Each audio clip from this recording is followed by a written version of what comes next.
Winter is coming.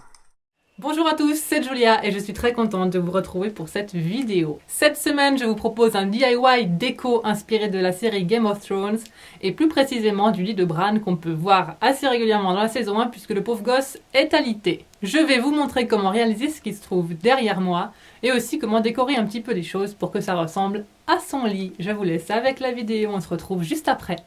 Pour ma tête de lit, je suis venue dessiner sur ma planche de bois la hauteur de mon sommier jusqu'au sol ainsi que la hauteur de mon matelas.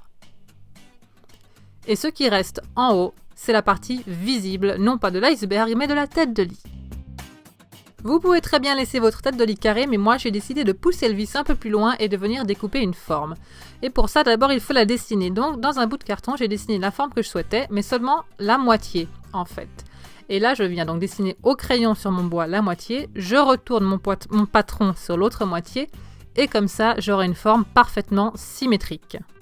Pour les dimensions de votre planche de bois, ça dépend en fait de ce que vous voulez et de votre lit. Moi, c'était la largeur de mon lit, donc 1m40, et la hauteur que je désirais, ça me donnait 1m15. Vous pouvez très bien la faire plus grande ou plus basse, ça c'est vous qui voyez. Une fois que la forme de la tête de lit a été dessinée, il ne vous reste plus qu'à la découper. Et pour ça, on se munit de sa scie sauteuse, on fait attention à ses doigts et on suit prudemment le trait qu'on vient de dessiner. Après avoir scié, on vient poncer sa découpe pour enlever les petites barbes qui sont créées lorsqu'on scie une pièce de bois. Et c'est maintenant que notre tête de lit va commencer à prendre forme. Là, ce que je viens de vous montrer, c'est l'épaisseur, enfin c'est la mesure de mon matelas. Je viens poser mon tissu au niveau du bas de mon matelas, comme ça, comme vous voyez, et je viens avec une agrafeuse murale agrafer mon tissu en fait sur la ligne que j'ai tracée qui symbolise le bas de mon matelas et je laisse une marge de 10 cm. Vous allez voir, c'est pour avoir une jolie finition à la fin. Vous agrafez tout du long et après on vient s'occuper du molleton. On vient poser la première couche de molleton au niveau des agrafes qu'on vient de poser, enfin d'agrafer. Et on fait pareil, on le pose et on agrafe tout du long. Lorsque vous avez agrafé le bas, il faut venir découper le haut et il faut laisser une marge d'environ 10 cm pour pouvoir faire la finition. En fait, replier le molleton, comme vous le voyez sur l'image, à l'arrière. Mais ça, on va s'en occuper après. Avant ça, on va poser la deuxième couche de molleton, mais cette fois, on va la poser au niveau du haut du matelas. Donc je vérifie si je suis bien alignée à ma mesure et je réagrafe encore une fois ma deuxième couche au niveau du haut de mon matelas. On fait pareil avec la troisième et dernière couche de molleton. Je la mets au même niveau que celle que je viens de poser, donc en haut de mon matelas. C'est la partie supérieure de la tête de lit qui va être la plus rembourrée. Donc je la pose au même niveau et comme on a fait tout à l'heure, je viens encore rajouter une couche d'agrafe. Voilà ce que vous devriez avoir à ce stade. Donc une première couche de molleton, puis les deux autres qu'on a rajoutées et ça fait 3 avec la première. Pour les finitions des côtés, je viens simplement tirer mon molleton. Ne le tirez pas comme une brute, mais tendez-le quand même. Je le tire, je le rabats en dessous. Je fais hyper attention à mes doigts parce que l'agrafeuse murale, vous agrafez le doigt, il est collé à la planche. Et je viens le fixer. Je m'occupe d'abord en fait de la première couche que j'ai mise, la plus fine. Et ensuite, je continue et j'agrafe toutes les couches. Et je fais ça bien sûr des deux côtés de ma tête de lit. On poursuit et cette fois pour faire ça, j'ai relevé ma tête de lit et je l'ai posée contre un mur. Je viens au milieu tirer les couches de molleton, je vérifie s'il n'y a pas de plis et je vérifie que j'ai bien les 3 couches dans les mains et j'agrafe ensuite ça à la tête de lit.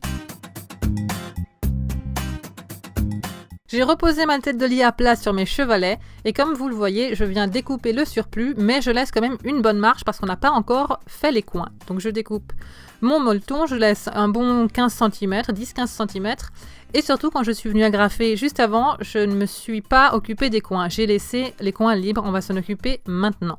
Juste avant de m'occuper des coins, je viens remettre une rangée d'agrafes pour être sûr que ça ne bouge pas et que ce soit bien solide. Maintenant, je m'occupe des coins et regardez comment je fais, je pense que ce sera plus parlant qu'un commentaire. Faites attention surtout à ce que votre molleton ne dépasse pas à l'extérieur. Je viens ensuite agrafer et comme c'est pas mal épais, je n'hésite pas à rajouter encore plus d'agrafes. Maintenant, je viens découper mon molleton et c'est la dernière fois qu'on le découpe. Après, on en a fini, donc faites ça régulièrement et joliment. Je viens couper mon molleton. Je ne viens pas au ras des agrafes, hein. Je laisse des centimètres de marge pour pas que ça se défasse, que ça se défile et que le travail soit fichu. Voilà la tête de lit une fois retournée et maintenant vous allez voir, on remonte le tissu qu'on avait agrafé à la première étape et on a une finition qui est très jolie. On n'a pas d'agrafe visible et c'est beaucoup plus propre comme ça. Donc vous venez tendre votre tissu et on va venir l'agrafer comme on a fait tout à l'heure avec le molleton. On va commencer par faire les bordures des deux côtés. On va replier le tissu, le tendre, pas tirer comme une brute, mais le tendre comme il faut, et venir avec la graffeuse agrafer. Mais je ne viens pas sur le molleton, en fait, je viens juste derrière, comme ça la couche est moins épaisse, et la grafe pénètre bien dans le bois, et ce sera bien fixé. Je fais donc les deux côtés, je ne m'occupe pas des coins, je vais faire après le haut de la tête de lit, et on va venir s'occuper des coins un petit peu plus tard. Comme je vous l'ai dit, on a fait les côtés et maintenant on vient s'occuper du haut. Donc je vérifie toujours qu'il n'y ait pas de plis. Je viens agrafer mon tissu. Il se peut que si vous avez fait une forme arrondie comme moi, il y ait des petits plis. C'est pas grave, vous agrafez du moment qu'il n'y a pas de plis devant, c'est pas grave. Donc là vous voyez, j'ai laissé le coin libre et maintenant on va venir couper le surplus de tissu. On y verra plus clair pour travailler proprement.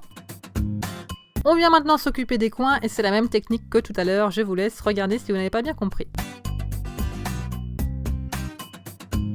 Lorsque mon coin est bien plié, je viens tirer mon tissu, je fais encore une fois attention à ce que ça ne déborde pas à l'extérieur et je viens agrafer à l'extérieur du molleton, là on voit très bien la démarcation et comme c'est un endroit épais, je vais également venir agrafer sur le molleton avec le tissu, c'est ce que je vais faire tout de suite là.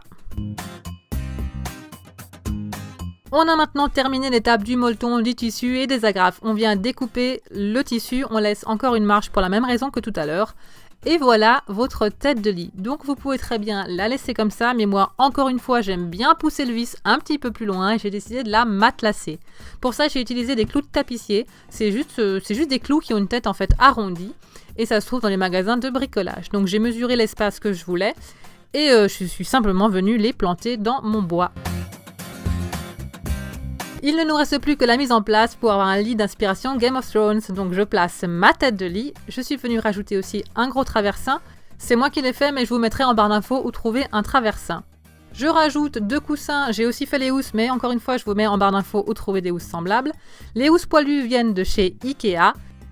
Je rajoute un duvet. Et par-dessus, je viens jeter 2 couvertures. L'idée, c'est d'avoir des couches superposées. Et la touche finale, qui vient de chez Ikea. Je vous mets bien sûr toutes les références en barre d'infos.